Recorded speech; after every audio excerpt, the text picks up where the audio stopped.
بسم اللہ الرحمن الرحیم۔ حضور پاک صلی اللہ علیہ وسلم نے فرمایا، والدہ نے 7 دن دودھ پلایا، 8ویں دن دشمن اسلام ابو لہب کی کنیز صوبیہ کو یہ اعزاز حاصل ہوا۔ صوبیہ نے دودھ بھی پلایا اور دیکھ بھال بھی کی۔ یہ چند دن کی دیکھ بھال تھی، یہ چند دن کا دودھ تھا، لیکن ہمارے رسول صلی اللہ علیہ وسلم نے اس احسان کو پوری زندگی یاد رکھا۔ مکہ کا دور تھا تو صوبیہ کو میری ماں کہہ کر پکارتے تھے، ان سے حسن سلوک بھی فرماتے تھے اور ان کی مالی معاونت بھی کرتے۔ مدنی دور آیا تو مدینے سے ابو لہب کی کنیز صوبیہ کے لیے کپڑے اور رقم بھجواتے تھے۔ حضرت حلیمہ سعدیہ رضائی ماں تھی، یہ ملاقات کے لیے آئیں، دیکھا تو اٹھ کھڑے ہوئے اور میری ماں پکارتے ہوئے ان کی طرف دوڑ پڑے۔ وہ قریب آئیں تو اپنی چادر اتار کر زمین پر بچھا دی، جسے ہم کائنات کی قیمتی ترین متاع سمجھتے ہیں۔ اپنی رضائی ماں کو اس پر بٹھایا، غور سے ان کی بات سنی اور ان کی تمام حاجتیں پوری فرما دی۔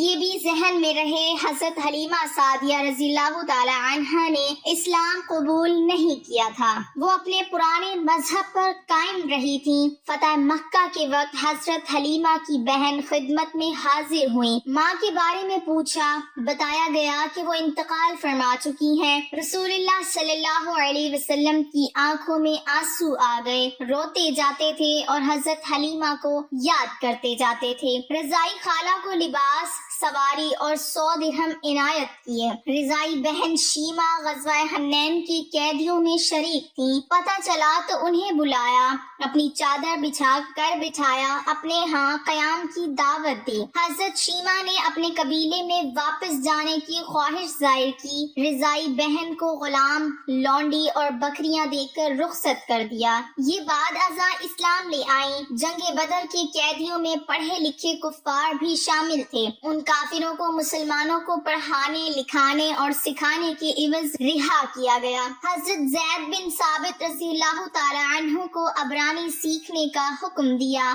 آپ رضی اللہ تعالی عنہ نے عبرانی زبان سیکھی اور یہ اس زبان میں یہودیوں سے خط و کتابت کرتے رہے۔ کافروں کا ایک شاعر تھا، سہیل بن عمرو، یہ رسول اللہ صلی اللہ علیہ وسلم کے خلاف اشتعال انگیز تقریری بھی کرتا تھا اور توہین آمیز شعر بھی کہتا تھا۔ یہ جنگ بدر میں گرفتار ہوا۔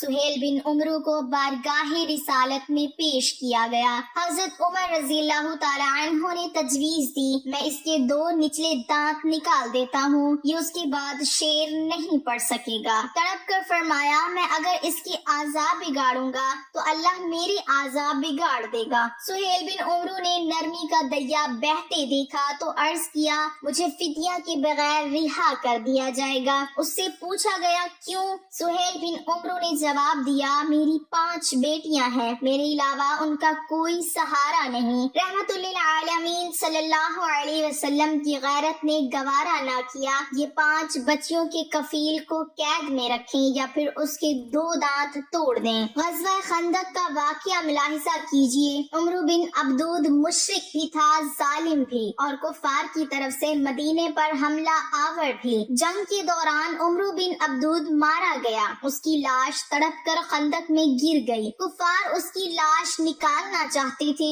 لیکن انہیں خطرہ تھا مسلمان ان پر تیر برسا دیں گے۔ کفار نے اپنا سفیر بھجوایا، سفیر نے لاش نکالنے کے عوض 10,000 دینار دینے کی پیشکش کی۔ رحمت للعالمین صلی اللہ علیہ وسلم نے فرمایا، میں مردہ فروش نہیں ہوں، ہم لاشوں کا سودا نہیں کرتے، یہ ہمارے لیے جائز نہیں۔ کفار کو عمرو بن عبدود کی لاش اٹھانے کی اجازت دے دی۔ خیبر کا قلعہ فتح ہوا تو یہودیوں کی عبادت گاہوں میں تورات کے نسخے پڑے تھے، تورات کے سارے نسخے اکٹھے کروائے اور نہایت ادب کے ساتھ یہ نسخے یہودیوں کو پہنچا دیے، اور خیبر سے واپسی پر فجر کی نماز کے لیے جگانے کی ذمہ داری حضرت بلال رضی اللہ تعالی عنہ کو سونپی گئی۔ حضرت بلال رضی اللہ تعالی عنہ کی آنکھ لگ گئی، سورج نکل آیا تو قافلے کی آنکھ کھلی۔ رسول اللہ صلی اللہ علیہ وسلم نے حضرت بلال رضی اللہ تعالی عنہ سے فرمایا، بلال آپ نے یہ کیا کیا؟ حضرت بلال رضی اللہ تعالی عنہ نے عرض کیا، یا رسول اللہ صلی اللہ علیہ وسلم، جس ذات نے آپ صلی اللہ علیہ وسلم کو سلایا اس نے مجھے بھی سلا دیا۔ تبسم فرمایا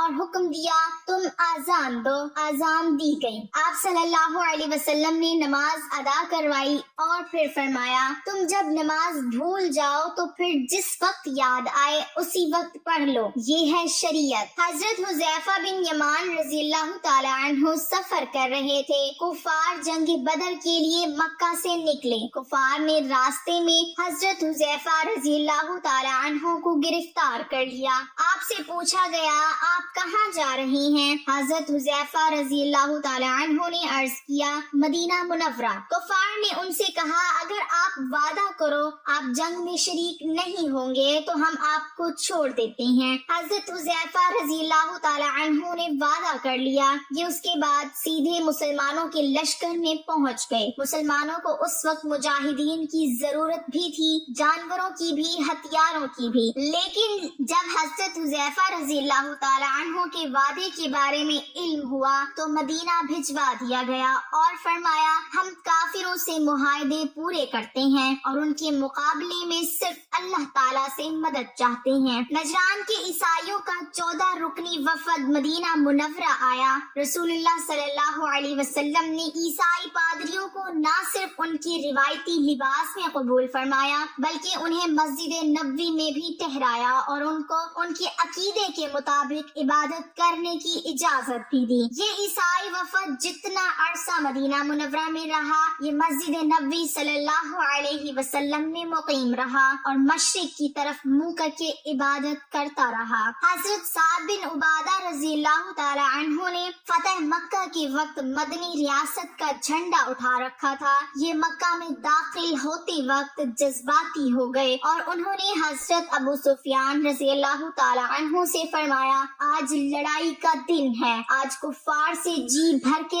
انتقام لیا جائے گا۔ رحمت للعالمین صلی اللہ علیہ وسلم نے سنا تو ناراض ہو گئے، ان کے ہاتھ سے جھنڈا لیا، ان کے بیٹے قیس رضی اللہ تعالی عنہ کے سپرد کیا اور فرمایا، نہیں، آج لڑائی نہیں، رحمت اور معاف کرنے کا دن ہے۔ مدینے میں تھے تو مکہ میں قحط پڑ گیا۔ مدینہ سے رقم جمع کی، خوراک اور کپڑے اکٹھے کیے اور یہ سامان مکہ بھجوایا اور ساتھ ہی اپنے اتحادی قبائل کو ہدایت کی، مکہ کے لوگوں پر برا وقت ہے، آپ لوگ ان سے تجارت ختم نہ کریں۔ مدینہ کے یہودی اکثر مسلمانوں سے یہ بحث چھیڑ دیتے تھے، نبی اکرم صلی اللہ علیہ وسلم فضیلت میں بلند ہیں کیا حضرت موسیٰ علیہ السلام؟ یہ معاملہ جب بھی دربار رسالت میں پیش ہوتا رسول اللہ صلی اللہ علیہ وسلم مسلمانوں سے فرماتے، آپ لوگ اس بحث سے پرہیز کیا کریں۔ ثمامہ بن آسال نے رسول اللہ صلی اللہ علیہ وسلم کو قتل کرنے کا اعلان کر رکھا تھا، یہ گرفتار ہو گیا،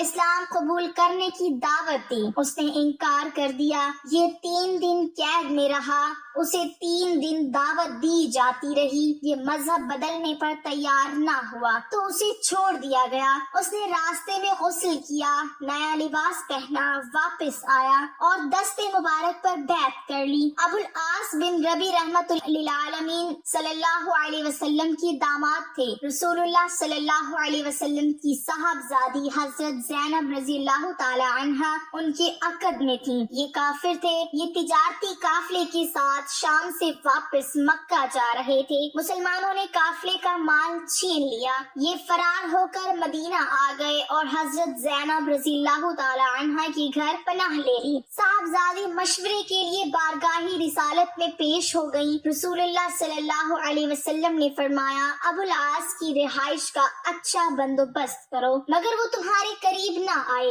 کیونکہ تم اس کے لیے حلال نہیں ہو۔ حضرت زینب رضی اللہ تعالی عنہا نے عرض کیا، ابو العاص اپنا مال واپس لینے آیا ہے۔ مال چھیننے والوں کو بلایا اور فرمایا گیا، یہ مال غنیمت ہے اور تم اس کی حقدار ہو، لیکن اگر تم مہربانی کر کے ابو العاص کا مال واپس کر دو تو اللہ تبارک و تعالی تمہیں اجر دے گا۔ صحابہ کرام نے مال فوراً واپس کر دیا۔ حضرت عائشہ صدیقہ رضی اللہ تعالی عنہا نے ایک دن رسول اللہ صلی اللہ علیہ وسلم سے پوچھا، زندگی کا مشکل ترین دن کون سا تھا؟ فرمایا، وہ دن جب میں طائف گیا اور لوگوں نے شہر کے بچے جمع کر کے مجھ پر پتھر برسائے، میں اس دن کی سختی نہیں بھول سکتا۔